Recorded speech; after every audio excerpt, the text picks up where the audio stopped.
This is a disturbing incident from my childhood that has ruined my life forever.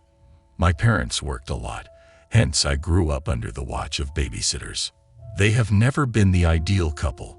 They spent most of their time outside the house to avoid any kind of confrontation. I, on the other hand, got used to it.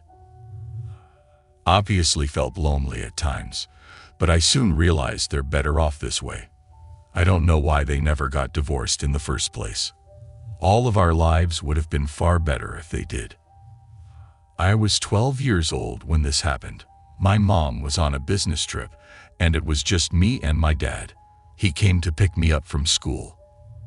As I got in the car, he started the engine and asked, "So how was school?" I replied in a morbid tone, like always, "Well, don't worry, school sucked in my days too." "Yeah, whatever. Hey, you should cheer up, buddy. Sure, it's not that bad." My dad went on, and I rolled down the car window to stare outside. I became so aloof from my parents that I kind of stopped giving them any reaction. When my dad realized I'm not going to take part in this conversation, he stopped talking for a while. We were waiting on a signal when he made another initiative. "So, I was thinking if you'll be okay to stay home tonight. I have to meet a friend for work, and it's really, I'll be fine, Dad." I knew what he was going to say next, so I didn't wait for him to finish. He heaved a sigh of distress and remained silent for the rest of the ride. When we reached home, I went straight to my room. After an hour, my dad came in with a huge slice of pizza and sat next to me. "I have fixed your dinner and called a babysitter for you. She'll take care of you until I come back." "I don't need a babysitter." I know.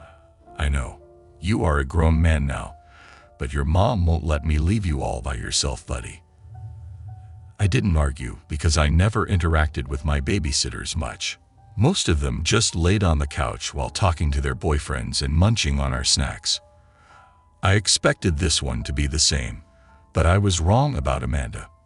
When the doorbell rang, my dad called me downstairs.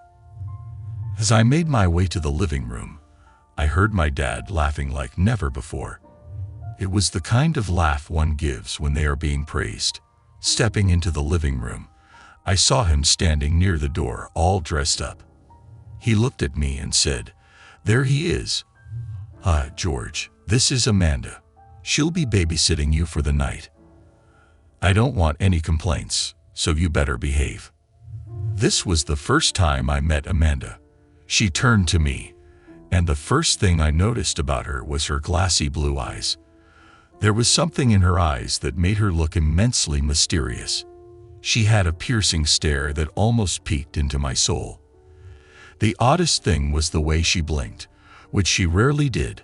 From that very moment, I felt there was something off about her, but I kept it within myself. She came close to my face and said in a calm voice, "Hello, George. I hope we can be friends." I smiled awkwardly and stood there. My dad left in his car, and I turned back to go into my room. "George, wait, yeah? Would you like to watch something with me? Can make you popcorn." Okay." The entire time we watched the movie, I got an uncanny feeling. I could tell Amanda stared at me through the corner of her eyes. After a point, it became overbearing for me. I am feeling sleepy. I'm gonna finish my dinner and go to bed." "Okay, I'll microwave it for you." Amanda got up and went to the kitchen. The entire time I ate my food, she sat in front of me with a really creepy smile. After finishing dinner, I went straight to my room and didn't come out until my dad returned. Around 10, when I heard his car pulling up in the driveway, I went near my room window. I saw Amanda coming out of the house. My dad paid her, but she still stood there chatting with him. My dad finally bid her good night and walked into the house. I watched her walking away when she suddenly stopped and looked directly at my window. I moved away quickly, but I knew she saw me. Since that night, Amanda became the first preference on the list of babysitters whenever my parents needed one. Even though she got along well with my dad, She hardly conversed with my mom. To be precise, she kind of ignored her like my mom didn't even exist. With more time passing, I started to notice how strange she is. One afternoon, I was playing in our backyard while my parents were out. It was a Sunday, so they left me with Amanda. I was running to catch a butterfly when my neighbor's dog barked at me, and I lost balance out of sudden scare. I tripped over a rock and fell on my face. My chin got hurt and blood rushed out. Amanda took me inside and dressed my wound. After I felt a bit better, she looked at me and said, "Do you want to see something nice?" I nodded yes because I wanted to distract myself from the pain. She took some cookies from the kitchen and told me to follow her. We again went to the backyard, and she started to call out to the neighbor's dog.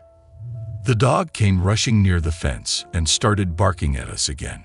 She walked close to it and threw a cookie. The dog stopped barking to sniff the cookie. Soon as the dog started eating, Amanda grabbed a rock from the ground and threw it at the dog's face, making it squeak in pain. The dog's one eye got smashed badly, and blood poured like a waterfall from the wound. She then turned to me and said, "Look, George, we're even now." I got really scared, and when my mom came home, I told her what Amanda did to our neighbor's dog. She yelled at her for her cruel behavior and a brawl took place. My mom slammed her payment on the table and said, "I want you out of my house right now. Don't you ever dare to come near my son. You are crazy." Amanda's face got furious. She said in a creepy voice, "You didn't appoint me. Mr. Brown did keep your slutty money with you. How dare you talk to me like that? Get the hell out of my house or I'll call the cops."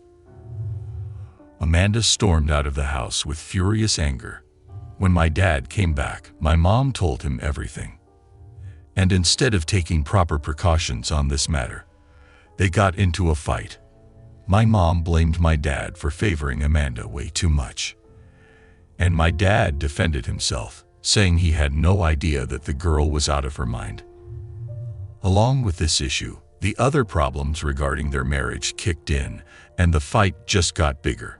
My dad drank himself to sleep that night and passed out on the couch.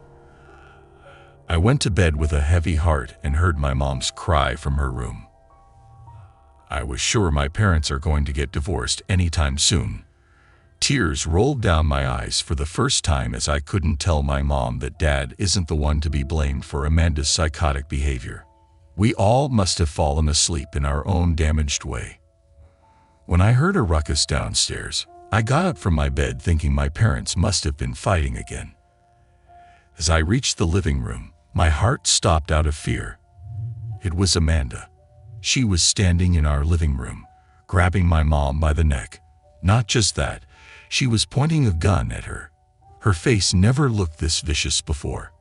Hatred was burning in her eyes, and my dad was begging her to let my mom go. "Please, you don't need to do this, Amanda. Let's all calm down. We can sort this matter out. Please let my wife go. Your wife, she doesn't even love you, but I do. Loved you from the first day I met you. We just have to get rid of this skinny bitch and then we can live as a happy family. I'll take good care of George. You won't be needing any more babysitters for him because I'll be the mom he deserves." Saying this, she hit my mom on the head with the metal end of the gun, and she screamed in pain. She started bleeding terribly, and my dad jumped to help her. The three of them started to struggle, and my mom freed herself from her grasp. I screamed seeing this terrifying scene in front of my eyes, and a loud bang took place, and everything got silent. I saw my dad covered in blood, and my mom rushed to him screaming. But as he moved away, Amanda collapsed on the floor holding her chest and never woke up again. My dad is standing trial for the murder of my babysitter. My mom and I said everything to the jury about the worst night of our life. I told them how he never wanted to kill Amanda, and it was all a collision of unfortunate events. But no one can deny the fact that my dad pulled the trigger accidentally that night, leading to the bullet pierced into Amanda's heart. Our lawyer has fought really hard to prove him innocent, which my dad actually is. I hope they can see my dad as a victim of extreme circumstance and set him free.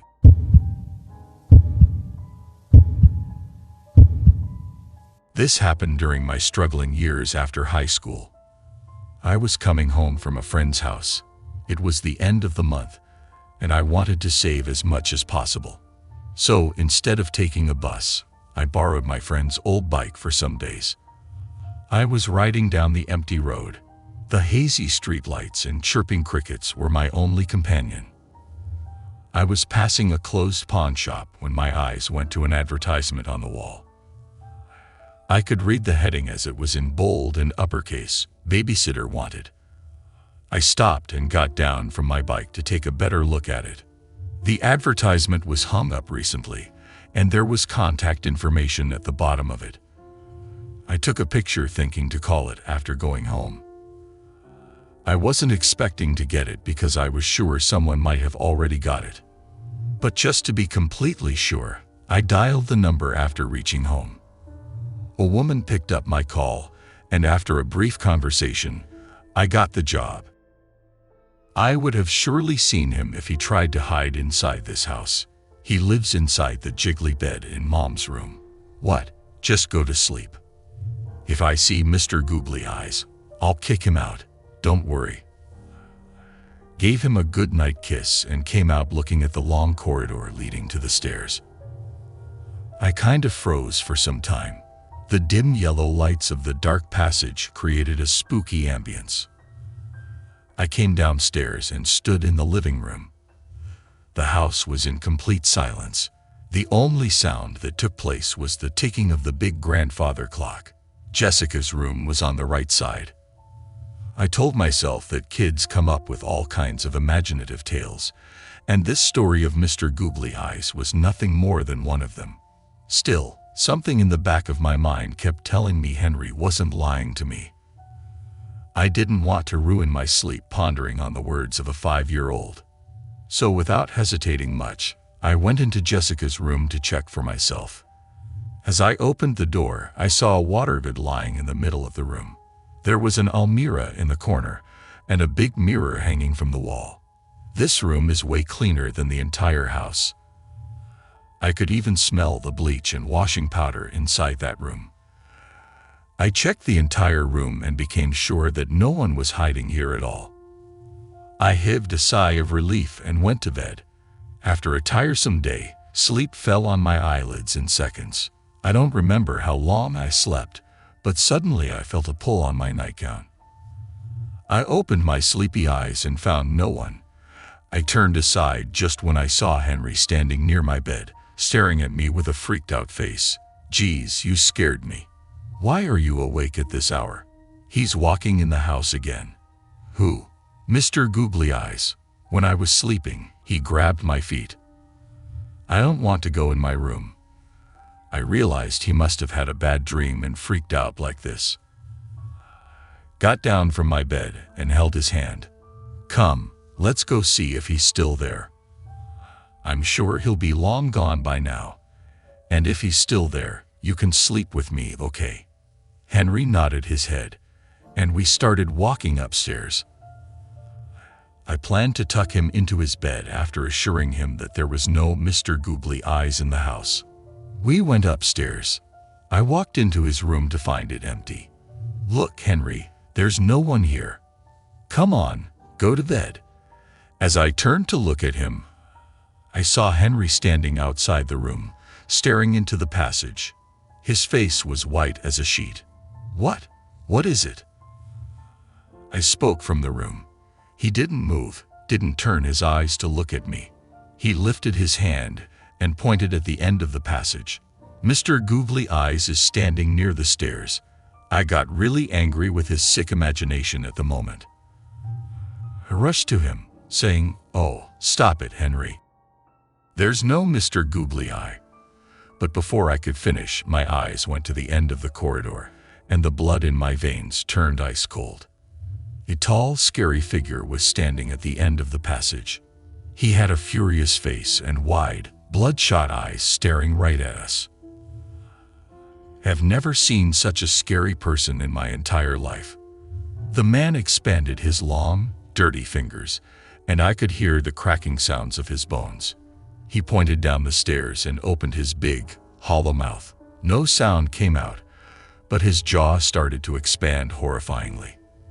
I screamed at the top of my lungs and stormed inside Henry's room, taking him with me. We couldn't sleep that entire night. I wanted to call 911, but what would I tell them? That there's a ghost walking around the house. Who would believe me? I decided to call Jessica in the morning and take Henry back to my place until she returns. But when the first ray of morning light entered Henry's room, I slowly opened the door and came out. We checked the entire house, and it was normal again. I called my friend to come pick us up, then dialed Jessica's number, but the calls went to her voicemail. I was waiting for my friend to arrive when Henry screamed once again. I turned back and saw him standing outside of Jessica's room with that same freaked-out face from last night. "What is it, Henry?" asked in a panic. He said with a sobbing voice, "Mr. Google, your eyes are inside the jiggly bed. He's trying to scare me again." Ran to her room because, as per my knowledge, ghosts never show up in the daylight. The room was empty like before, and I didn't see any trace of that scary man last night. "He's not here, Henry." "No, he is. Can you see his eyes inside that bed?" I got up on that water of it, and as soon as my weight fell upon it, I discovered the horrifying truth. The water inside it churned upside down, and a dead body appeared on its surface. Yes, there was a corpse inside that water of it. God knows for how long it has been there. Didn't fail to recognize the face. It was indeed Mr. Googly Eyes. The cops were called, and the mystery unfolded. This man happened to be Jessica's boyfriend, with whom she scanned a client for a huge amount of money. But she wanted to have it all for herself, hence she killed the guy and stuffed his body inside her water vat. I'm sure the murder took place in her room, which is why she cleaned it thoroughly. The day I arrived here, she wasn't for a business trip. She eloped. The cops are still looking for her, and Henry has been put in a foster home. The poor child doesn't know about what his mother did, but I am sure Mr. Googly Eyes is finally going to stop visiting him.